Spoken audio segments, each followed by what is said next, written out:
Você está assistindo ao podcast Justiça em Pauta.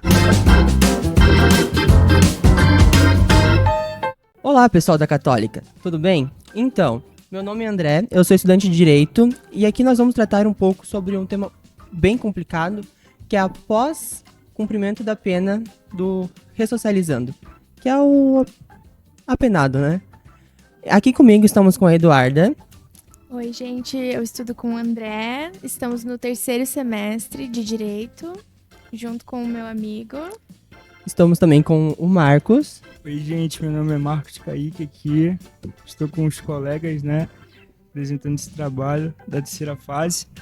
E junto com a gente também está com o nosso convidado, né, André? E também estamos com o professor Matzer, que vai estar representando o Centro de Direitos Humanos Maria da Graça. Boa tarde não, né? Na verdade, boa tarde, boa noite, bom dia, depende do horário que a pessoa está nos ouvindo aí. É um prazer, agradeço muito o convite, a oportunidade de poder representar o Centro dos Direitos Humanos e também junto ao Conselho Carcerário de Joinville, para falar um pouquinho sobre esse tema que é tão importante. E parabéns pela iniciativa aí do trabalho. A gente estava conversando um pouquinho antes da gravação começar e tu comentou sobre um caso. Gostaria de compartilhar também com os ouvintes? Vamos lá. Eu comecei no Centro dos Direitos Humanos como estagiário de psicologia, lá em 2005, né? Faz bastante tempo já, no meu último ano de formação, no meu penúltimo ano, na verdade. E um dos primeiros casos que a gente atendeu no meu estágio, né, como é que funciona esse estágio? Tem um balcão de direitos humanos, né? Então as faculdades de direito fazem muito isso, assim, né? Um atendimento que é feito por advogado, etc. Então, a advogada, a nossa assessora jurídica faz esse atendimento, mas identificando muitas demandas que extrapolam só a questão jurídica, a gente foi buscar, né, lá no Centro de Direitos Humanos, então naquela época, ainda antes da minha entrada, essa parceria com a psicologia. E aí, estagiários de psicologia ajudando nessa escuta qualificada da demanda que a população traz. E um dos primeiros casos que eu atendi enquanto estagiário lá foi justamente de um senhor que tinha cumprido pena durante 6 anos, no sistema prisional, parte desse tempo na penitenciária de Joinville, e lá ele estava já no semiaberto, né? Antes de implementarem a unidade de semiaberto aqui, então ele cumpria pena no regime semiaberto, mas efetivamente no fechado, e aí ele era contratado da empresa que administrava o penitenciário naquela época como trabalhador, efetivamente, né? Que é possível, na zeladoria. Né? E quando ele saiu da unidade prisional, ele não tinha recebido os direitos, né? Foi feita a rescisão dele, né? Uma questão trabalhista como qualquer outra. Só que, talvez pelo sujeito ser um ex-preso, né? Ele acabou não recebendo os direitos, ou demoraram demais para pagar os direitos dele. Ele já estava 2 meses na rua sem receber. Não estava conseguindo trabalho, né? Então ninguém contratava ele, porque, né, tem essa ficha suja, digamos assim. E aí ele fez muitas queixas sobre isso, estava buscando a gente no sentido de tentar garantir o direito. A gente tentou intermediar esse processo para agilizar, né, o pagamento dele. E uma das coisas que ele me falou, me chamou muita atenção, eu fiquei anos com aquilo reverberando, era justamente isso. Ele falou, olha, eu vou acabar fazendo aquilo onde ninguém se incomoda com a minha ficha corrida, né? Aquilo que eu sei fazer porque já fiz no passado e eu não queria fazer de novo, que é traficar. Né? Porque daí, com isso, eu não preciso, sabe? Não tem problema, eles me contratam facilmente, não se importam com quem eu sou, com o que eu já fiz, com qual é a minha cor, lá eles me aceitam. Então eu vou traficar, porque eu preciso sobreviver, eu preciso ter dinheiro para comer, e quem devia me pagar não me paga, ninguém vai fazer nada com essas pessoas, enquanto isso... Então aquilo foi algo que ficou reverberando. Ele falou também das dificuldades, né? De ter passado 6 anos preso, e voltar para um mundo onde os celulares mudaram, ele não sabia mexer nos celulares, onde os carros eram mais rápidos do que na época em que ele foi preso, né? Tinha mais carros nas ruas. Ele disse, eu tenho até dificuldade para atravessar a rua, né? Então, é o tipo de coisa que a gente não pensa, né? Mas acontece, né? Você tirar a pessoa desse momento, a sociedade tem evoluído, mudado tanto e tão rapidamente, são coisas que se perdem nesse processo de o que eu vou fazer com o egresso, com essa pessoa que saiu do sistema prisional, né? E esse caso em específico, ele nem no semiaberto, que seria para ele sair de lá para conhecer o mundo, ele conseguiu, que ele continuava dentro do sistema. não teve essa reinserção que seria a ideia do semiaberto. Não, essa é uma realidade de, sei lá, 90% das pessoas que estão cumprindo pena no semiaberto, né? Porque vaga de semiaberto tem para pouquíssimas pessoas, né? Então, se você entra hoje no presídio de Joinville, eu não tenho os dados de hoje, né? Porque isso muda todos os dias, mas nossa última visita na penitenciária dava conta de alguns dados que eu posso falar para vocês. Você entra hoje no presídio de Joinville, que deveria só abrigar pessoas que estão aguardando o julgamento, você tem mais de 60% das pessoas cumprindo pena lá, né? Porque não tem vaga na penitenciária, que é a unidade que deveria abrigar quem está cumprindo pena. E, sei lá, 40% das pessoas que estão na penitenciária hoje provavelmente estão no regime semiaberto, né? E poderiam, então, acessar os direitos de um regime semiaberto, mas não acessam ou não acessam adequadamente, né? Acessam parcialmente por conta da estrutura da penitenciária. Sobre o que você falou, é importante o pós da pessoa quando ela sai da cadeia, mas também o importante também é lá dentro, né? Ela estudar, ela ter acompanhamento psicológico também, e em muitos casos é importante o apoio da família também, que muitas vezes não moram aqui, não tem condições de vir aqui visitar, então a pessoa fica lá dentro sem contato da família, não tem um estudo, não tem nada disso, né? E em tese era pra ter, né? Tudo em tese, né? Aproveitando o que ela falou, né? Tu disse ali naquela questão do teu currículo sobre a formação de psicologia, né? Eu queria perguntar também, aproveitando o gancho dela, como que é o teu trabalho como psicólogo nessa questão do apoio ao apenado, né? Ao preso ali na questão naquela situação que às vezes é deplorável, né? É um pouco triste, né? Como é que é dar esse apoio emocional, psicológico, né? Fazendo esse papel. Então vamos lá, que são duas questões bem complexas. E essa última, de fato, ela é um pepino, digamos assim, né? Bom, em tese, você tem uma série de coisas previstas na lei que deveriam facilitar o processo mesmo, né, de cumprimento da pena com dignidade, que é aquilo que eu sempre, né, vou trazer aqui. A gente pode fazer 10 perguntas, a palavra dignidade vai ter que aparecer em todas as respostas. E facilitando o retorno da pessoa para o convívio em sociedade, né? Então, facilitando no sentido de promover, de fato, a resolução de coisas que poderiam explicar o crime lá atrás, né? Então, falta de acesso à educação, falta de acesso a diferentes políticas públicas, saúde, a própria falta de acesso a trabalho, né? Um trabalho qualificado, digno, com garantia de que se tem um rendimento viável para viver nessa sociedade. A gente sabe que o quanto mais qualificação educacional, profissional, melhor é o trabalho. A tendência é que seja melhor o trabalho ou melhor os rendimentos decorrentes do trabalho, né? Então, sim, o sistema prisional foi pensado para possibilitar as pessoas acessarem essas, né, de alguma maneira construir esse tipo de qualificação para evitar ou diminuir as chances do crime, né? Até numa perspectiva, em essência, de criminologia crítica, assim, né? Reconhecendo que grande parte dos crimes, eles têm a ver com isso, com falta de oportunidades, etc. E isso é bem simples, é só olhar o perfil da pessoa presa no Brasil, né? Mas não acontece para todo mundo, acontece muito pouco. Tem poucas pessoas que se preocupam de fato com isso.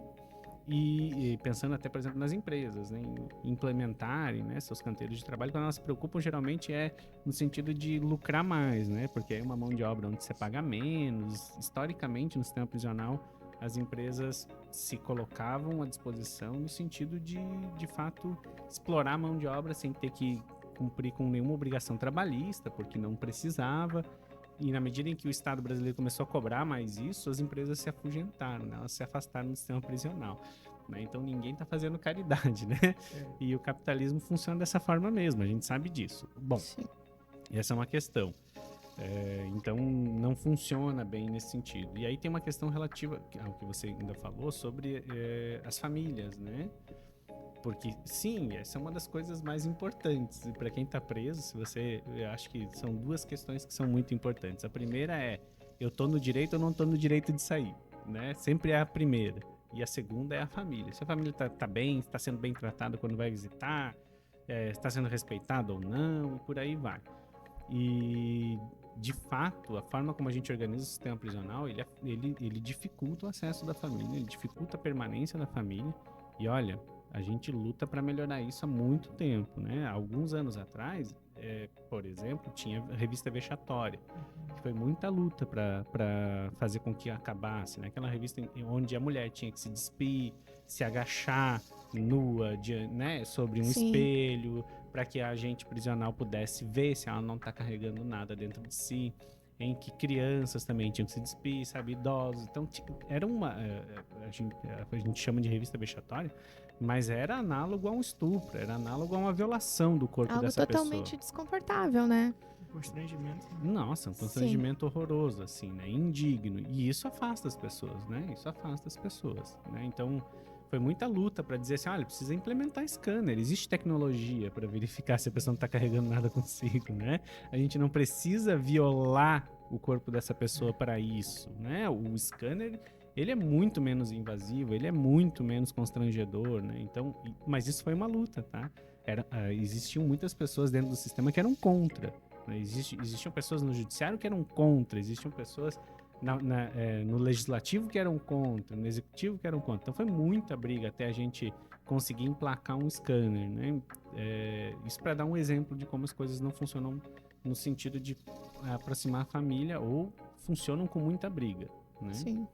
A outra questão é sobre a psicologia no sistema prisional, né? Então, a gente costuma dizer que se a gente fosse levar o pé da letra o que diz o Código de Ética da Psicologia, não ia ter psicóloga trabalhando no sistema prisional, né? Porque a gente não pode trabalhar em locais, a gente não pode ser conivente com qualquer situação de violação de direitos humanos, mas estar no sistema prisional é viver diariamente com a violação de direitos humanos, tá? Por diferentes motivos e diferentes níveis, a depender de onde você está. Quando eu trabalhei no sistema prisional, o que me motivava a permanecer nesse espaço era justamente saber que eu podia ser um agente para modificar isso ou para amenizar o impacto disso, né? Não o impacto no sujeito individualmente, porque não deve ser o papel da psicologia, né? Por exemplo, fazer a pessoa aprender a tolerar o intolerável, né? O papel da psicologia deve ser o transformador da realidade. Então, quando eu falo de amenizar o impacto, é lutar contra algumas coisas onde a gente consegue incidir, né? A partir do conhecimento técnico, a partir do próprio dar voz à legislação nesses espaços para que a coisa se modifique. Então, sei lá, eu lembro de ter brigado para que o atendimento psicológico, médico, psiquiátrico, ele pudesse ser feito numa sala adequada, porque ele não era quando eu entrei no sistema prisional, ele era feito no parlatório. E isso é algo que é impossível de se fazer psicologia nesse espaço, né? Então, à época, o diretor não entendia por que não podia ser feito no parlatório, mas por que não? Eu falei, olha, eu te qualifico, tu quer? Daí, então, me dá um parecer. Eu escrevi um parecer para ele. Depois disso, demorando, eu falei, olha, eu vou acionar o conselho, porque eu não posso fazer atendimento, eu não vou fazer atendimento nesse espaço. Então, eles montaram uma sala pra gente, né? Uma sala adequada, com garantia de sigilo, etc. Então, são possibilidades de atuação. Não só para atendimento individual, porque o papel da psicologia também não é ficar fazendo psicoterapia no sistema prisional, né? Você pode fazer escutas psicológicas com essa função, mas não é o principal. O principal é pensar nas coletividades, em como, de fato, transformar essa realidade, considerando as questões que envolvem a psicologia, né? Que envolvem desde esses aspectos que a gente pensa mais em saúde mental, como saúde mental das coletividades, mas que podem extrapolar para isso, para outras coisas, por exemplo, para a família, para a própria... Quando a gente fala de população carcerária, a gente está falando também dos agentes, né, dos policiais penais, das pessoas que trabalham nesse ambiente, como fazer com que esse ambiente se torne menos duro, menos violador, menos adoecedor, né, para todo mundo, né? Então tem muita coisa que a psicologia pode fazer nesse ambiente. Até entrando nesse ponto, políticas sobre direitos do presidiário, do sistema carcerário, não dão voto. E sempre quando tem eleição, ninguém gosta de tocar nesse assunto, nem conversar sobre políticas no âmbito criminal.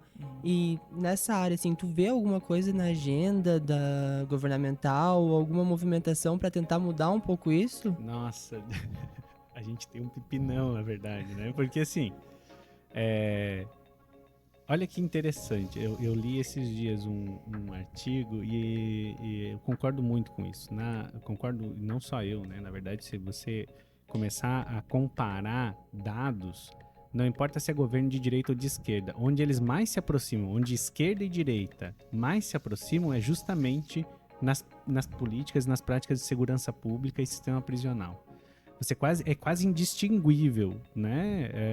A postura da direita no poder e a postura da esquerda no poder acerca disso é sempre enrijecer mais, é sempre piorar, é sempre tornar as leis mais duras e dificultar mais aquilo que a gente fala, né? Em termos de humanização do sistema, etc. Então, de verdade, o que está na agenda? O que está na agenda é acabar com as saidinhas, e bem entre aspas, para quem só vai nos ouvir e não vê, né?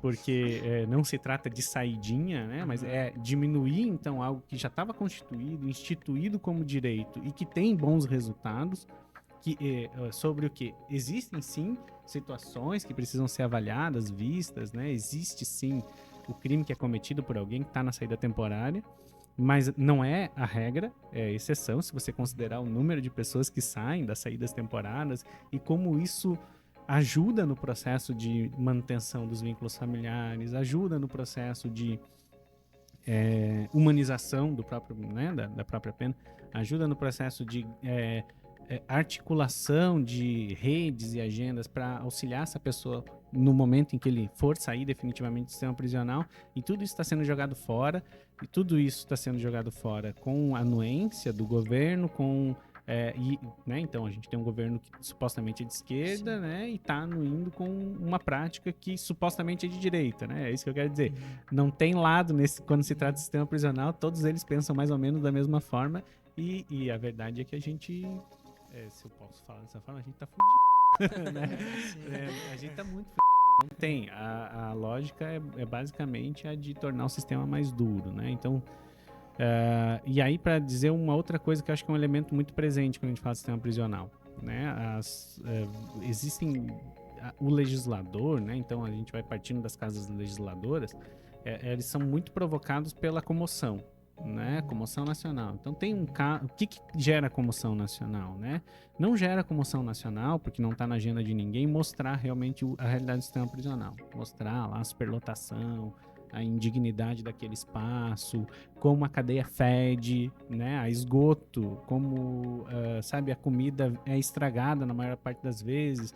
Isso não gera comoção, ninguém quer se haver com isso. Agora, quando há um crime bárbaro, né, isso gera muita comoção, isso toma o noticiário. E aí, acerca desse crime, se cria uma agenda imediata, que funciona muito rapidamente, de uma lei para aquilo, né? E essa lei é prender mais, tornar mais tempo, tornar a pessoa mais tempo presa e por aí vai. Isso sempre funciona, né? E é um elemento presente na nossa prática política que a gente precisa questionar, né? Não pode ser assim. Política pública tem que se fazer com conhecimento, tem que se fazer com dinheiro e tem que se fazer com boa intenção, né? Não com vingança. Não que a gente não possa se comover com um crime bárbaro, mas será que a solução para isso é mais prisão, ou mais tempo de prisão, ou uma pena mais dura, né? De verdade, se matar, torturar, prender, resolver esse problema, o Brasil seria um paraíso, né? Porque é tudo isso que a gente tem, inclusive vinculado ao sistema prisional, né? Então não resolveu o problema. A resposta ao crime, ela vem depois. Não tem um processo que vai impedir com que ele aconteça. Vem a punição depois, aquela pessoa serve como exemplo para os outros, serve exemplo para ele mesmo, para ele não querer cometer de novo. Mas daí tá, enfiam ele lá no presídio, cumpre a pena, depois sai, não vê oportunidade nenhuma e acaba voltando. Não, esse ciclo, ele sempre tá acontecendo do mesmo jeito. Nunca tem uma interrupção nessa linha do tempo. Não tem alguém que chegue, corte ali no meio e fala, não, vamos mudar. Porque exatamente a população, ela não quer tocar nesse assunto. E a população não tocando nesse assunto, os políticos, eles também não vão querer tocar, porque é uma coisa que não atrai ninguém. Não tem um olhar, ninguém não tem essa conversa de tipo, vamos melhorar lá dentro, porque aqui fora vai melhorar também. Então, acabam deixando pro lado e vai cada vez ficando pior. Não tem... Então, pra acabar, se você pudesse listar, assim, mais ou menos, quais você vê que são os principais pontos negativos da ressocialização, quais seriam?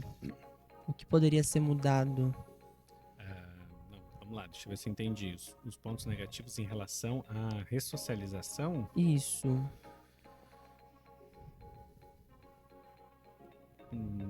Não sei, é porque a ressocialização nos remete a algo bom, né? Uhum. A ideia da ressocialização, talvez, né?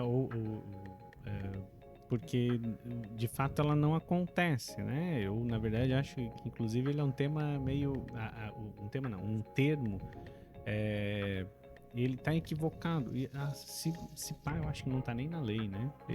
A lei de execução penal nem usa o termo ressocialização. A gente que passou a utilizar. Mas ele é uma falácia dentro do sistema prisional. Não existe a ressocialização, né? Se você olhar o que acontece em termos de fato, o sujeito que depois de preso não reincide, não volta a cometer delitos, né? Ele volta para casa e sai do mundo do crime, se é que ele fazia parte do mundo do crime. Às vezes tem a ver com isso, às vezes ele não fazia parte do mundo do crime, ele foi preso cometendo um pequeno delito que com baixíssimo potencial de dano à vida, geralmente é dano ao patrimônio, né? Então não é um sujeito mau ou que capaz de cometer maldades, ele é um sujeito que, né, cometeu um delito, como todo mundo comete em maior ou menor medida algum delito ao longo da vida, né? Quantas pessoas a gente conhece da nossa família, que são nossos amigos, que dirigem alcoolizados, por exemplo. É um delito inclusive com um potencial de dano à vida muito alto, né? E não vão presas, né? Ou se você tiver dinheiro, você pode matar com o carro que você não vai preso. Né? Ou até os crimes de colarinho branco, né? Crimes de colarinho que causam muito dano, inclusive, à vida, né? Então você tem aí o sistema prisional, ele é seletivo. Essa é a realidade. Ele é seletivo, altamente seletivo. A justiça penal é seletiva, altamente seletiva, né? Então há, por exemplo, no Brasil, em vigência, um regime de abolicionismo penal, mas ele serve para uma classe social. Ele serve para um determinado grupo de pessoas, não serve para todo mundo, né? Então há um grupo de pessoas que não importa o que façam, não vão se haver com o sistema prisional nunca. E há pessoas que defendem a pena de morte também, né? Geralmente fazem parte desse grupo de pessoas, tá? Mas mas tem, no outro grupo de pessoas também tem gente que defende a pena de morte, como se isso fosse solucionar alguma coisa, um negócio que já tá mais do que vencido, né? Historicamente a gente sabe que não soluciona. Então, acho que a primeira coisa é a gente parar de falar de ressocialização e de repente talvez pensar no sistema prisional como aquilo que ele é, né? E aí isso passa por conseguir enfrentar então essa seletividade penal, passa por conseguir olhar para o que de fato está gerando prisão, né? O que causa prisão, e aí atuar antes da prisão, atuar sobre as causas do crime, da criminalidade, etc. É possível fazer isso, não é impossível. Vai levar anos. Sim, vai levar anos, né? Mas a gente precisa fazer, a gente precisa começar, senão a gente nunca vai chegar lá. E se a gente não fizer, o que a gente está fazendo hoje não vai resolver também, né? Se fosse resolver, já tinha resolvido. Nossa população carcerária não estaria aumentando, ela estaria diminuindo, né? Então, quando a gente dá os nomes aos bois, acho que a gente enfrenta os problemas que são os problemas reais, né? E aí sim, talvez num sistema que não é superlotado, num sistema que trata daquilo que é o crime efetivamente, talvez a gente consiga refletir com as pessoas lá dentro e construir com as pessoas lá dentro estratégias para impedir que o crime volte a acontecer, né? Trabalhando no sistema prisional com apenas quem realmente, se a gente partir do princípio de que, né, o sistema prisional é uma boa ideia, né, apenas quem realmente precisa estar preso. E aí eu gosto muito de uma espécie de paralelo, analogia que a gente pode fazer com o que a gente fez em relação aos manicômios, né? Então a reforma psiquiátrica, por exemplo, veio para provar que é possível tratar em liberdade, né? Porque antes o que a gente fazia era internar e deixar lá, né? A internação asilar era a regra. A gente sempre fala na psicologia muito de um fim possível das prisões, né? Talvez não de todas as prisões, mas da maioria das prisões, né? E aí é investimento psicossocial mesmo, né? É garantir estudo, trabalho, renda, atenção psicossocial para as pessoas, no sentido de que tem muita gente que só com isso já não voltaria a cometer crime. Se a gente pegasse, de verdade, todo o dinheiro que a gente gasta por pessoa presa, né? Então, sei lá, 2 mil, 3 mil reais, que é o custo de um preso para o Estado, o custo médio, talvez seja até acima disso. E desse para o sujeito esse dinheiro, né? 90% das pessoas não cometeriam crimes, né? É óbvio, estou fazendo aqui um exercício mental esdrúxulo, mas Sim. só para dizer como a atenção psicossocial poderia resolver, ou alguém acha que não ajudaria, não resolveria. É óbvio, né? Não deveria funcionar assim. Mas você vai dar um prêmio para quem cometeu um crime? Não, mas olha só, né? Se a gente conseguisse reverter isso no investimento prévio, no investimento antes do crime, a gente inclusive evitaria um monte de crime, né? Além de acabar com a reincidência. E é com isso que encerramos o episódio de hoje. Muito obrigado, Nasser, por ter vindo. E, olha, o próximo convidado é fera. Ficou curioso pra saber qual é? Nos siga no nosso Instagram.